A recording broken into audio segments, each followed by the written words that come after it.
오늘은 우리가 추수감사절 예배로 하나님 앞에 올려드립니다.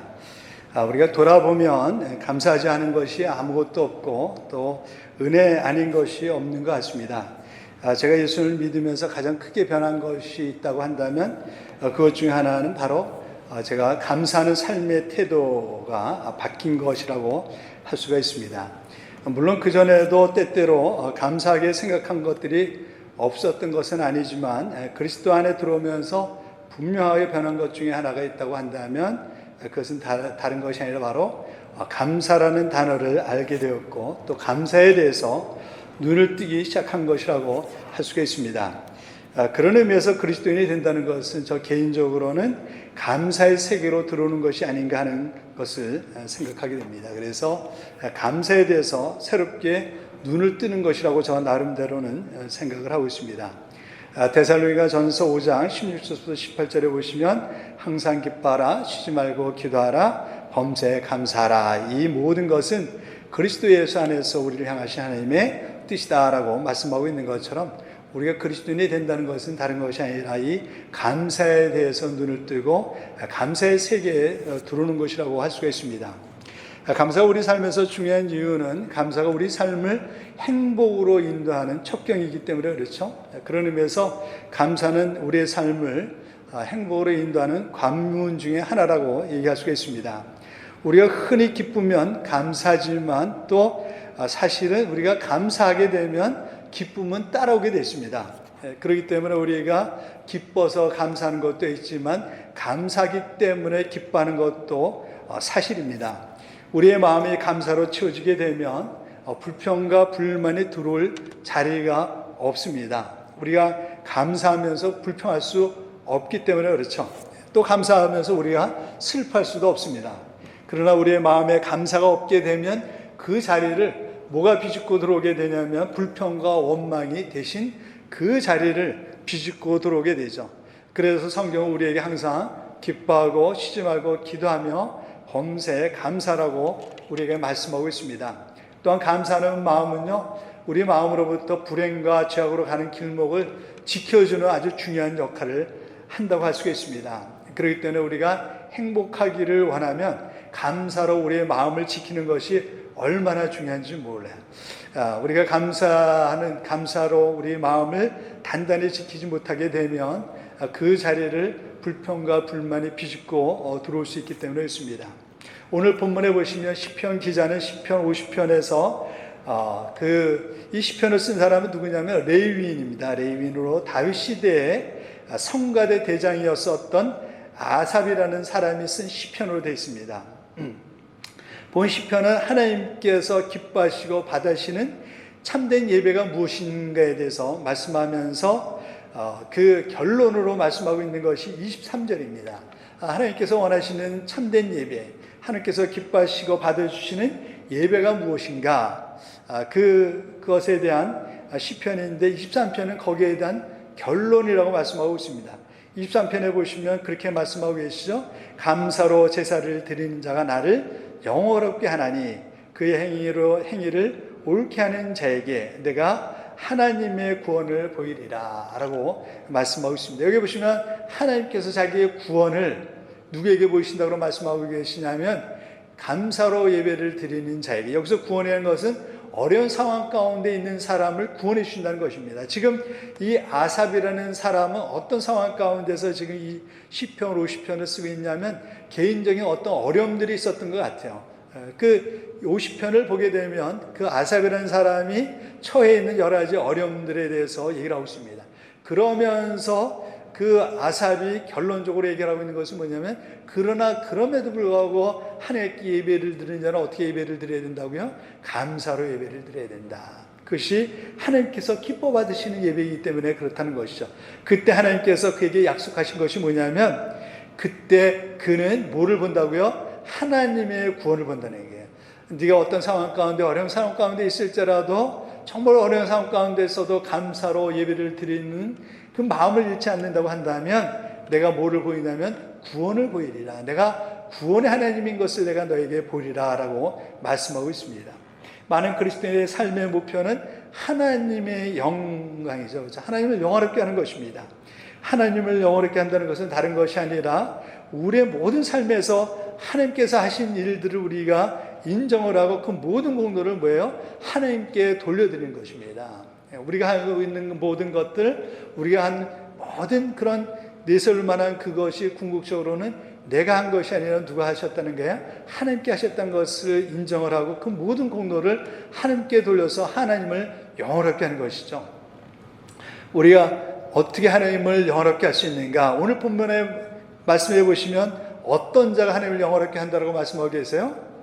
감사로 예배를 드린 자가. 어떤 상황 가운데 있을지라도요, 어려운 상황 가운데 있을지라도 감사로 하나님께 감사하는 마음으로 예배를 드린 자가 하나님을 영원롭게 한다는 거예요. 힘들고 어려운 가운데 있을지라도 하나님께 여전히 감사를 잃어버리지 않고 감사할 줄 알며 감사로 예배를 드린 자가 하나님을 영원롭게 한다라고 말씀하고 있습니다. 우리가 하나님께 감사로 예배를 드리는 이유가 뭘까요? 사실은 우리에게 있는 모든 것이 사실은 하나님께로부터 온 것이기 때문에 있습니다. 그것은 꾸며낸 얘기가 아니죠. 그것이 사실이기 때문에 있습니다. 우리가 힘들고 어려운 가운데 있을지라도 사실은 내가 누리고 있는 모든 것들, 내가 가지고 있는 모든 것들이 누구로부터 온 것입니까? 하나님께로부터 온 것이기 때문에 있습니다. 힘들고 어려운 상황 가운데 있을지라도 여기까지 인도하신 분, 그분이 하나님이라는 사실을 우리가 인정한다고 한다면 우리가 어떻게 어렵다라고 우리가 하나님께 감사하지 않을 수 있겠어요? 정말로 그 모든 것을 우리가 인정한다고 한다면 우리는 하나님께 감사할 수밖에 없습니다. 저는 이것이 바로 하나님을 믿지 않는 세상 사람들과 하나님을 믿는 그리스도인의 가장 큰 차이라고 생각합니다. 물론 하나님을 믿지 않는 세상 사람들도 감사할 수는 있어요. 그러나 좋을 때는 감사할 수 있지만 환경이 어려우면 감사하지 못합니다. 근데 그리스도인들은 그렇지 않아요. 그리스도인들은요, 모든 것이 잘 되고 좋을 때도 감사할 줄 알지만 어떤 때도 감사할 줄 알아야 돼요.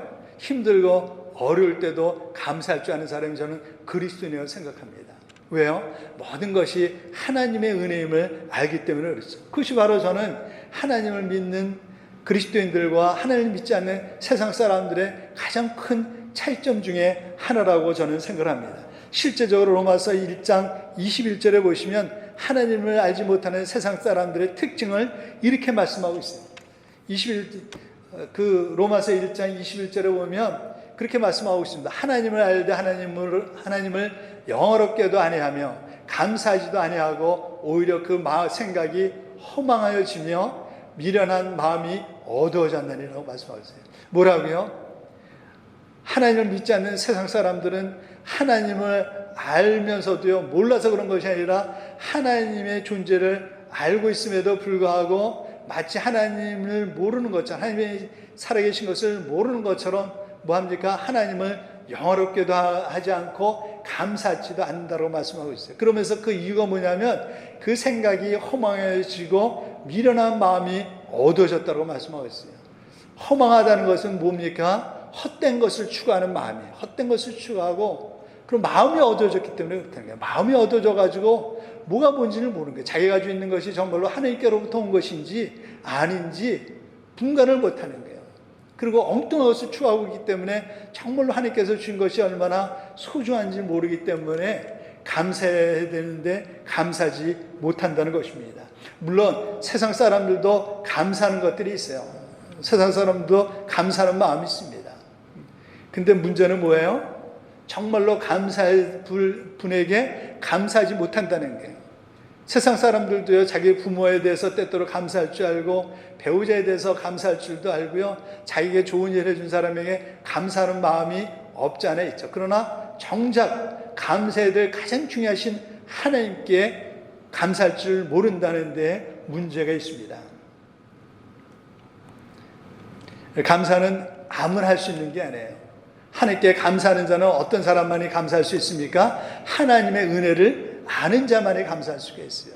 우리가 하나님께 감사한다는 것은 무엇을 말씀하고 있는 거예요? 우리가 하나님의 은혜를 알고 있다는 거예요. 우리 마음 가운데, 여러분 마음 가운데 하나님에 대한 진실된 감사가 있으십니까? 힘들고 어려운 가운데 있을지라도. 좋은 일이 있을 때는 누구나 감사할 수 있죠.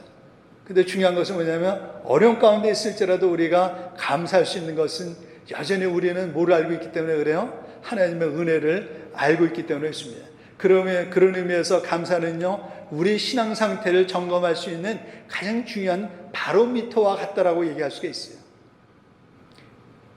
대부분의 기계나 장치에 보면은 계기판이 있습니다. 그래서 어떤 그 장비나 기계에 이상이 있으면 거기에 뭐가 들어와요? 빨간불이 들어옵니다. 빨간불이 들어온다는 건 뭐예요? 거기에 무언가가 문제가 있다는 거예요. 우리가 몸에 이상이 있어서 의사 선생님을 찾아가면 의사 선생님은 제일 먼저 하는 게 뭐냐면 체온을 잽니다. 그렇죠? 대부분 병원에 가서 그 몸에 좀 이상이 있습니다. 그러면 두 가지를 꼭 하죠. 의사 선생님은 두 가지를 꼭 합니다. 먼저는 체온을 재고, 체온을 재가지고도 저거 하면 뭐 하냐면 그 심박 그 호흡을 체크하지 않습니까? 이렇게 그 가슴에다 청진기를 대지 않습니까? 그러면 대부분의 그 아주 훌륭한 의사들은 그 두 가지만 하면 대충 뭐가 문제인지를 알더라고요. 참 신기한 것 같아요. 그런 것처럼 우리 신앙에 지금 이상이 없는지를 알 수 있는 가장 중요한 성경적인 바로미터가 있다고 한다면 저는 그것이 다른 것이 아니라 감사라고 생각합니다. 내가 정말로 어떤 상황 가운데서도 여전히 감사할 수 있는지 아닌지를 보면 내가 지금 처해 있는 신앙의 인상이 있는지 없는지를 알 수가 있는 것 같아요. 근데 문제는 뭐냐면 우리가 고난 가운데서도 여전히 감사할 수 있는가 하는 것입니다. 아까 읽었었던 우리 데살로니가전서 5장 16절부터 18절에 보시면 항상 기뻐하고 쉬지 말고 기도하고 범사에 감사라고 말씀하고 있어요. 범사라는 건 무엇입니까? 환경에 상관없이라는 거예요.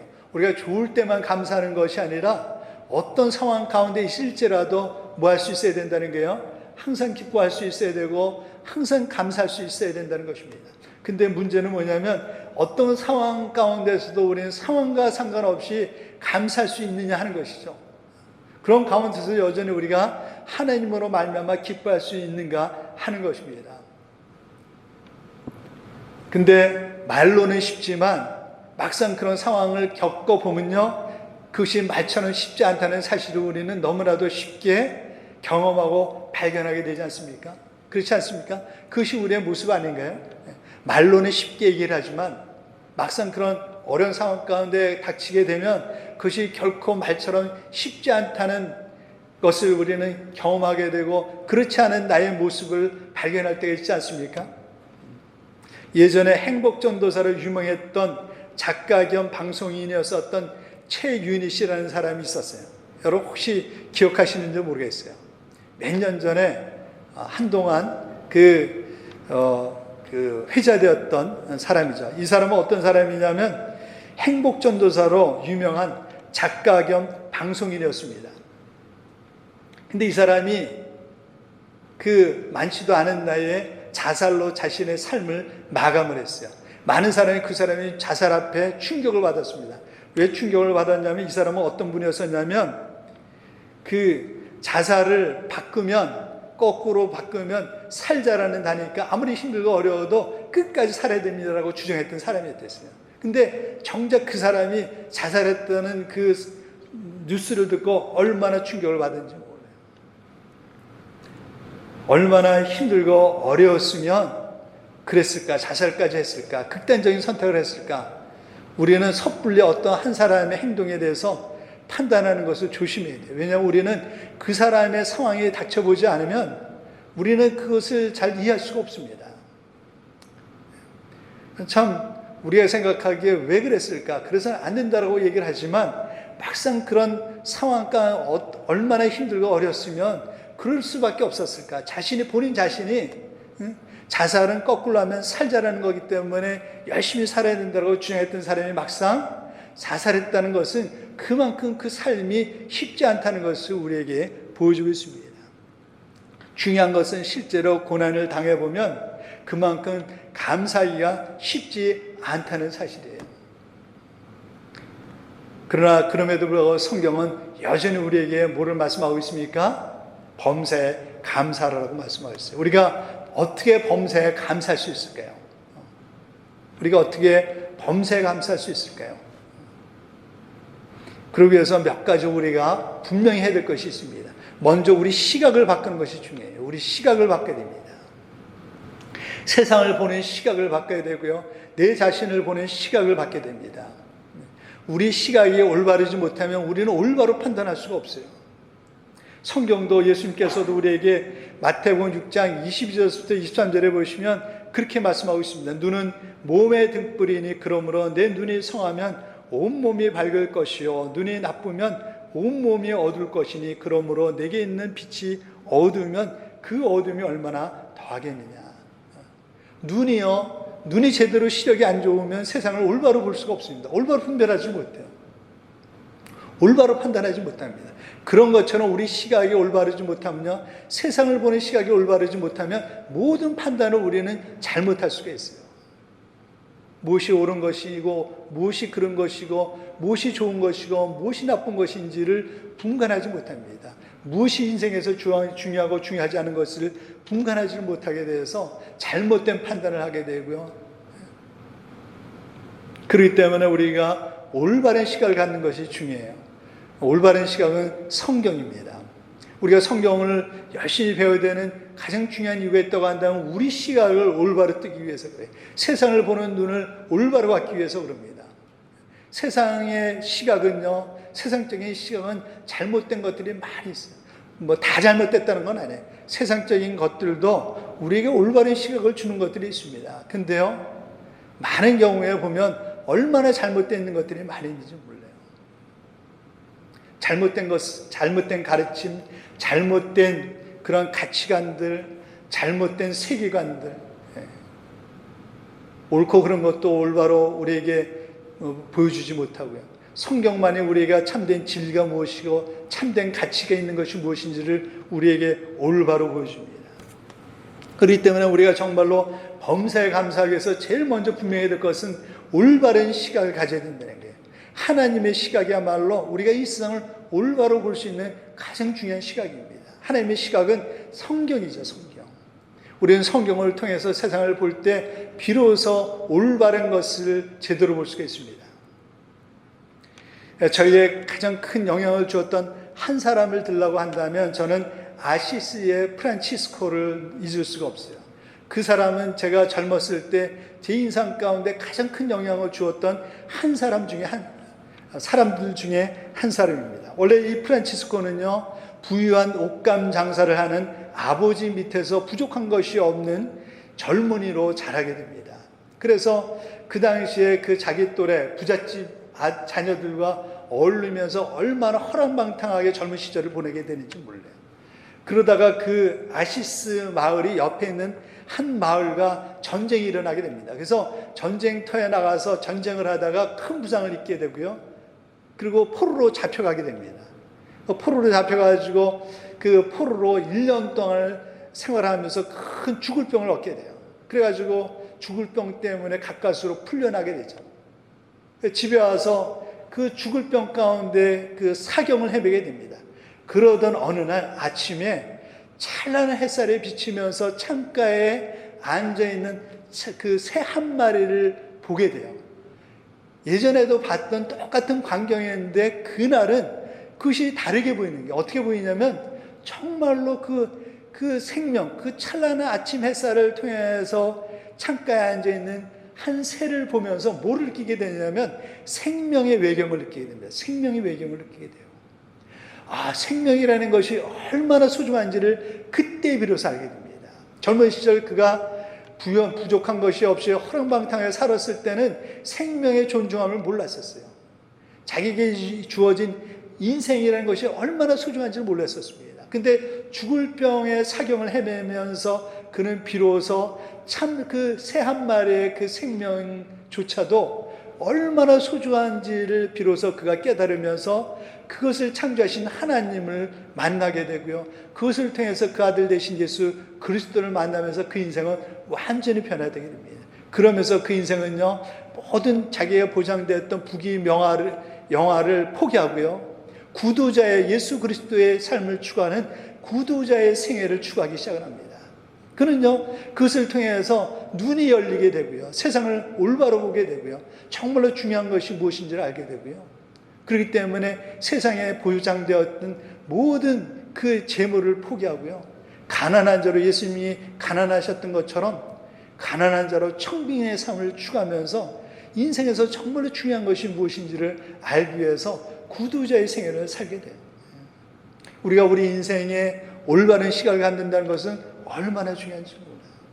우리가 세상을 어떻게 보느냐에 따라서 똑같은 것도 얼마나 달라지는지 모릅니다. 우리가 범사에 감사하기 위해서 중요한 것은 먼저 세상을 올바로 보는 시각이 있어야 됩니다. 우리가 올바른 시각을 갖지 않으면 결코 우리는 범사에 감사할 수가 없어요. 세상을 바로 볼 수 없기 때문에 그렇죠. 범사에 감사하기를 원하십니까? 그러면 먼저 세상을 바라보는 시각을 바꾸셔야 됩니다. 두 번째는 범사에 감사하려면 다른 사람과 비교하지 않아야 된다는 거예요. 우리에게서 감사를 뺏어가는 가장 큰 주범 중에 하나가 있다고 한다면 비교의식이에요. 비교의식. 이 비교의식은 아주 안 좋은 겁니다. 아주 안 좋은 거예요. 예전에도 한번 제가 말씀드린 적이 있는 것 같은데 아마데우스 영화를 보면 이 비교의식이라는 것이 얼마나 한 사람의 인생을 피폐하게 만드는 아주 나쁜 것인지를 알 수가 있습니다. 거기에 나오는 살리에르는요, 하나님을 믿는 그리스도인으로 나름대로 하나님께서 주신 음악적인 재능을 가지고 그 재능을 인정받아서 인생의 탄탄대로를 거쳐서 마침내 음악인으로 가장 성공한 궁중악장이 됩니다. 그 모든 것으로 인해 그는 하나님께 감사하며 신실하게 생활했던 그리스도인이라고 얘기할 수가 있습니다. 그는 그가 하는 모든 것이 하나님의 영광을 위한 것이라고 그는 생각을 하면서 살았던 사람입니다. 그런데요, 그 인생에 중대한 위기가 찾아오게 되죠. 그것은 다름이 아닌 젊은 모차르트의 등장입니다. 젊은 모차르트에게는 자신이 그토록 갖고 싶어 했었던, 원했던 음악적인 모든 재능을 가지고 있었던 것처럼 보여요. 정말로 모차르트는요, 지금도 모든 사람이 인정하는 것처럼 음악의 신동입니다, 여러분. 그 사람은요, 태어날 때부터, 배워서 된 것이 아니라 태어날 때서부터 음악적인 천부적인 재능을 가지고 있던 사람이에요. 그 살리에르는요, 정말로 자기가 가지고 싶었던 그 재능, 그러나 가지고 있지 못했던 그 재능을 누구에게서 발견하게 되냐면 모차르트에게서 발견하게 됩니다. 근데 이 모차르트는 어떤 인간이냐면, 어떤 사람이냐면 아주 뭐라 그럴까요? 그 삶이 허랑방탕했던 사람이에요. 뭐 하나님 믿지 않는 것은 말할 것도 없고 그 삶이 상당히 아주 안 좋은 사람이었습니다. 젊은이였어요. 그것 때문에 살리에르는요. 근데 사람들은 살리에르를 인정했던 그 사람들이 서서히 누구를 인정하게 되냐면 모차르트를 인정하기 시작을 합니다. 워낙 이 모차르트는 삶은 방탕했지만 음악적인 재능이 아주 뛰어난 사람이었었거든요. 서서히 자기를 인정했던 사람들의 시선이 서서히 모차르트에게 가는 것을 보면서 하나님께 향했던 감사가 뭐로 바뀌기 시작하느냐면 원망과 불만으로 변하기 시작을 합니다. 그가 쏟아놓는 불평은 일말 저는 이해가 돼요. 이해가 돼요. 그 사람이 하나님 앞에 하는 원망과 불평은 다른 것이 아닙니다. 하나님, 저는 하나님의 영광을 위해서 살았고 하나님이 주신 재능을 가지고 하나님을 위해서 열심히 섬겼는데, 그런데 저 모차르트는요, 하나님을 알지도 못하고 믿지도 않고 섬기지도 않고 하나님을 인정하지도 않는 그 모차르트에게 제가 그토록 갖기 원했던 재능을 자기는 주시지 않고 어떻게 저런 젊은이에게 주셨습니까? 이 살리에르는 그것이 도무지 이해가 되지 않는 거예요. 어떻게 하나님이 그럴 수 있습니까? 내가 알고 있는 하나님은 그런 하나님이 아니라는 거죠. 그래서 서서히 어떻게 되냐면 살리에르는요, 하나님을 원망하고 불평하고 모차르트를 저주하기 시작합니다. 그리고요, 그 인생은, 그 심령은 서서히 병들어가게 되고요, 나중에 피폐해지게 되고요, 결국 어떻게 되냐면 정신병동에 갇히는, 그래서 결국은 인생의 파멸로 도달하게 되는 그 생애로 마치게 됩니다. 그것은 무엇을 보여주고 있냐면 우리 인생 가운데서 이 비교의식이라는 것이 얼마나 한 사람의 생애를 피폐하고 영혼을 메마르게 하고, 그리고 잘못됐을 때는, 심했을 때는 그것이 얼마나 한 사람의 인간의 삶을 파멸로 몰아갈 수 있는지를 보여주는 아주 좋은 예라고 생각할 수 있습니다. 근데 문제는요, 샬레로 혼자만 파멸로 간 게 아니에요. 그 원망하는 마음, 저주하는 마음이 모차르트에게 향하게 되고, 결국 모차르트도 어떻게 보면 그 살레르 때문에 나중에 죽게 됩니다. 우리가 정말로 범사에 감사하기 위해서 우리가 버려야 될 것이 있다고 한다면 비교의식이에요. 비교의식. 대신 우리는 뭐를 가져야 됩니까? 자족하는 마음을 가져야 돼요. 자족하는 마음. 인간의 욕심은요, 끝이 없어요. 살레르는 사실은 성공한 인생이고 행복한 인생이었어요. 만약에 비교의식만 없었다고 한다면, 비교하지만 않았다고 한다면, 자족할 수 있었다고 한다면 샬레르는 훨씬 행복한 인생을 살 수 있었던 사람입니다. 근데 문제는 뭐냐면 자족할 줄 모르고 비교의식 때문에 그 인생은 망치게 돼요. 우리 주위에 많은 사람들이 그런 사람이 많이 있어요. 자족할 줄 모르기 때문에, 비교하기 때문에 참으로 감사할 수 있는 상황임에도 불구하고 감사할 줄 모르고 여전히 그 마음에 불평과 불만이 있고 기쁨이 없는 사람들이 얼마나 많은지 모릅니다. 끝없이 경쟁을 향해서 싸우고 살고, 누릴 줄 모르고 감사할 줄 모르고. 인간의 욕심이라는 것은 여러분 끝이 없어요. 끝이 없어요. 그렇기 때문에 여러분 범사에 감사하기 위해서는 뭐를 배워야 됩니까? 자족할 줄 알아야 돼요. 자족할 줄 알아야 돼요. 사도 바울도 빌립보서 4장 11절에서 내가 궁핍함으로 말하는 것이 아니라 어떠한 형편이든지 나는 자족하기를 배웠노니라고 얘기를 했어요. 사도 바울이야말로 정말로 부족한 것이 많이 있었던 사람이에요. 그렇지 않습니까? 어려움도 많이 당했던 사람이에요. 그런 가운데서도 감사할 수 있었고, 범사에 감사할 수 있고 항상 기뻐할 수 있었던 이유가 뭡니까? 그는 뭐를 배웠어요? 자족하는 것을 배웠기 때문이에요.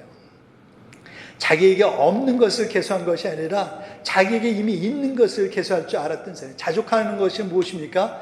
없는 것을 세는 것이 아니라, 따지는 것이 아니라 있는 것을 세우는 거예요. 우리 찬송가도 그러지 않습니까? 하나님께서 주신 복을 세워보아라. 하나님께서 우리에게 사실은 엄청나게 많은 것을 주셨어요. 근데 우리는 있는 것을 세워보는 것이 아니라 늘 없는 것을 세워보는 습관이 있어요.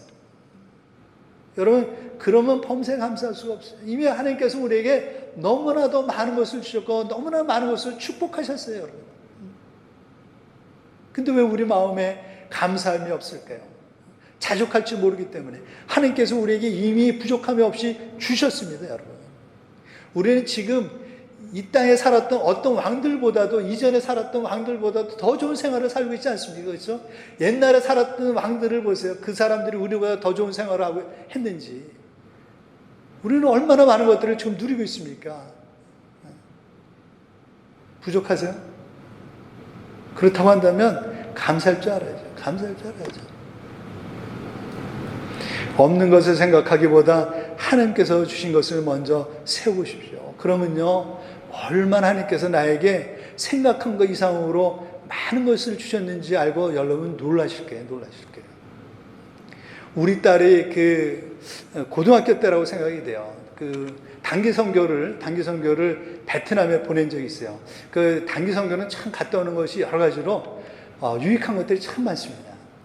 선교 자체보다는 단기 선교를 갔다 오면서 그 부모들이 단기 선교를 보내는 이유 중에 하나가 뭐냐면 애들이 단기 선교를 갔다 오면 변화됩니다. 많이 변화돼요. 근데 뭘 보고 변화되냐면 거기 단기 선교 가는 데가 주로 못 사는 나라거든요. 지금 베트남이 좀 많이 잘 살게 됐는데 예전만 해도 못 사는 나라였지 않습니까? 거기에서 우리 딸이 뭐를 봤냐면 예전에는 잘 사는 애들 주위에 있었기 때문에 자기가 얼마나 좋은 형편을 살고 있는지를 몰랐던 거예요. 근데 베트남에 가보니까 자기 또래 애들이 너무나 힘들게 살고 있는 거예요. 그걸 보면서 뭐를 보게 되냐면 내가 지금 너무나 좋은 환경에 살고 있구나 하는 것을 알게 된 거예요. 그래서 그 다음에 애가 겉으로는 표현을 안 하는데 변화됐어요. 하나님의 은혜를 알더라고, 얘가. 아, 내가 이렇게 살고 있는 게 하나님의 은혜구나. 그걸 알더라고. 그리고 뭘 하기 시작을 했냐면 어려운 이웃 나라에 있는 애들을 돕기 시작을 했어요. 지금도 6 아이들을 돕고 있어요. 6 아이인가 7 아이를 돕고 있어요. 자기 개인적으로. 그걸 봤기 때문에 그런 거예요. 자기가 지금 누리고 있는 게 은혜라는 거 알고 있어요.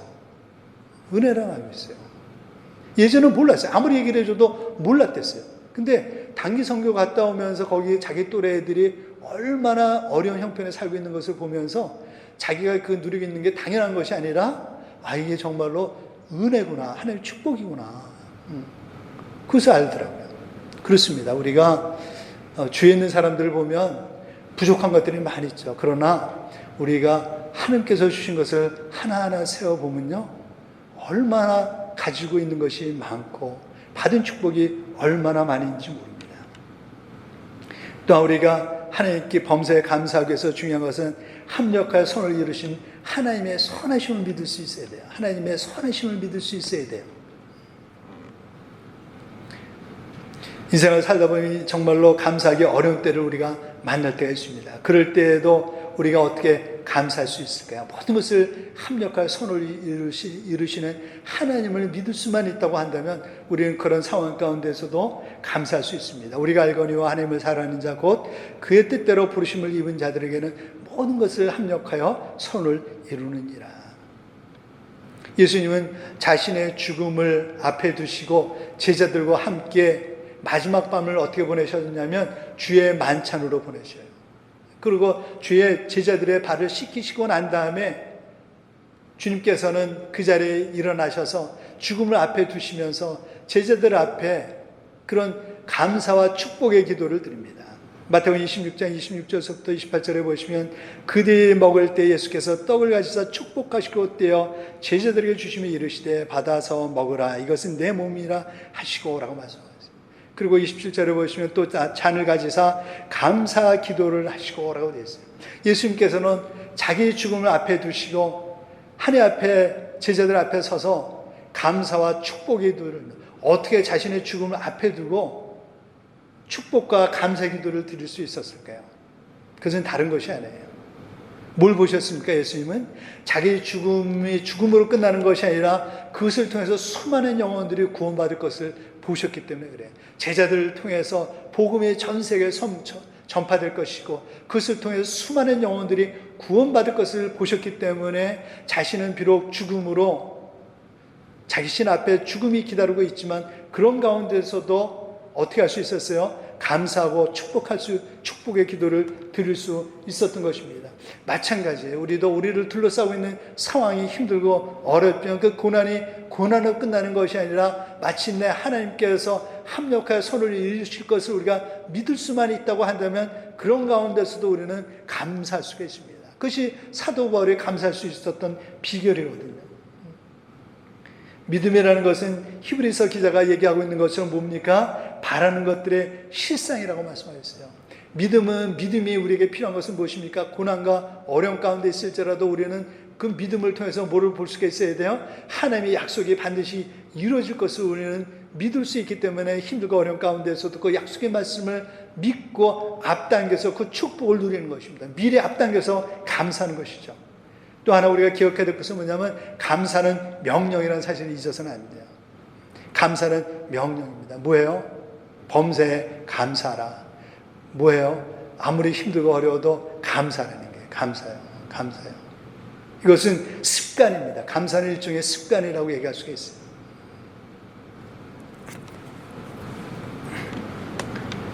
그러나 우리가 정말로 감사해야 될 것이 있다고 한다면 그것은 구원의 은혜라고 얘기할 수가 있습니다.